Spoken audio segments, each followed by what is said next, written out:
LT grade और GIC प्रवक्ता के लिए ताबड़तोड़ विद्यार्थियों ने फॉर्म भरा हुआ है। मतलब बहुत जबरदस्त कंपटीशन होने वाला है।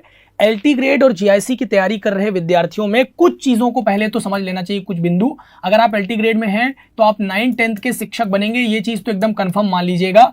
और जीआईसी प्रवक्ता का अर्थ यहां पर यह हुआ कि आप 11th-12th के विद्यार्थियों को पढ़ाने वाले शिक्षक बनेंगे, लेक्चरर बनेंगे। अब जरा समझिएगा कि ये जो है एलटी ग्रेड और जीआईसी प्रवक्ता के लिए अगर हम बात करें हिंदी विषय में कि अगर आपके लिए योग्यता क्या मांगी गई है, जो विद्यार्थी इस बार फॉर्म भर लिए हैं बहुत अच्छी बात है, नहीं भरे तो आगे के लिए आप अपनी योग्यता को तैयार रखिए, क्योंकि एलटी ग्रेड में हमेशा यही योग्यता मांगी जाती है कि आपने स्नातक कर रखा हो हिंदी से, आपके पास हिंदी से स्नातक होना चाहिए।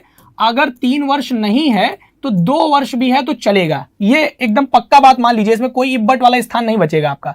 और आपके 12th में संस्कृत होना चाहिए, ये स्पष्ट लिखा हुआ है कि आपने इंटरमीडिएट संस्कृत से कर रखा हो। अब भैया प्रॉब्लम यह है कि साइंस बैकग्राउंड का विद्यार्थी संस्कृत से इंटर कैसे कर सकता है, तो आपके लिए एक रास्ता यह है कि आप एकल विषय से इंटर कर सकते हैं। आप जाकर के किसी भी जीआईसी में, अपने इलाके के जीआईसी में चले जाइए, वहां पर जाकर के पूछ लीजिए कि एकल विषय संस्कृत से हमको फॉर्म भरना है, क्या व्यवस्था है। 1000-1200 रुपए का फॉर्म होता है, भर दीजिए, पेपर आपका सीधा एडमिट कार्ड आएगा, रोल नंबर आएगा, जाकर के सेंटर पे एग्जाम दीजिएगा, रिजल्ट आएगा, रिजल्ट निकलवा लीजिएगा, बस इतना काम करना होता है। तो आगे के लिए भी आप पुख्ता हो जाएंगे। हाँ, ध्यान रखिए केवल एलटी ग्रेड में संस्कृत जो है 12th में मांगी जाती है। अगर आप किसी अन्य टीजीटी पीजीटी के स्थान की अगर बात करें कि अन्य जगहों पर टीजीटी पीजीटी की क्या व्यवस्थाएं हैं, तो वहां पर हिंदी के साथ संस्कृत ग्रेजुएशन में मांगी जाती है, कम से कम 2 साल तक।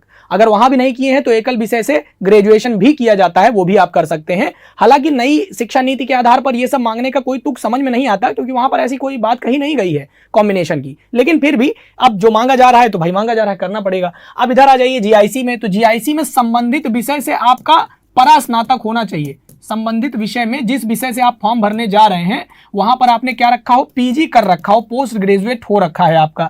जैसे हिंदी से है तो हिंदी से पीजी होना चाहिए, संस्कृत से है तो संस्कृत से पीजी होना चाहिए, अगर आप साइंस के किसी बैकग्राउंड से हैं तो उससे आपका पीजी होना चाहिए। इतनी चीजें होनी चाहिए। साथ में अब इसमें भी बीएड अनिवार्य रूप से मांगा जा रहा है। किसी भी शिक्षक भर्ती में अब बीएड की अनिवार्यता तय मान करके चलिए, टीजीटी पीजीटी स्तर पर है ना। प्राइमरी स्तर पर केवल बीटीसी की योग्यता है, बाकी कहीं पर नहीं है, ठीक है। तो ये आपकी पूरी की पूरी लिमिट थी। इसी के आधार पर आप अपनी तैयारी करिए। लिखित परीक्षा को, क्योंकि ये लिखित परीक्षा होने वाली है, तो लेखन को आधार बना करके पहले दिन से तैयारी करिए। हिंदी साहित्य विषय अगर आपका है तो कमेंट बॉक्स में कमेंट कर दीजिएगा, डिस्क्रिप्शन में हमारा नंबर मिल जाएगा, ज्वाइन कर लीजिएगा टेलीग्राम विवेक सर ऑफिशियल के नाम से। धन्यवाद।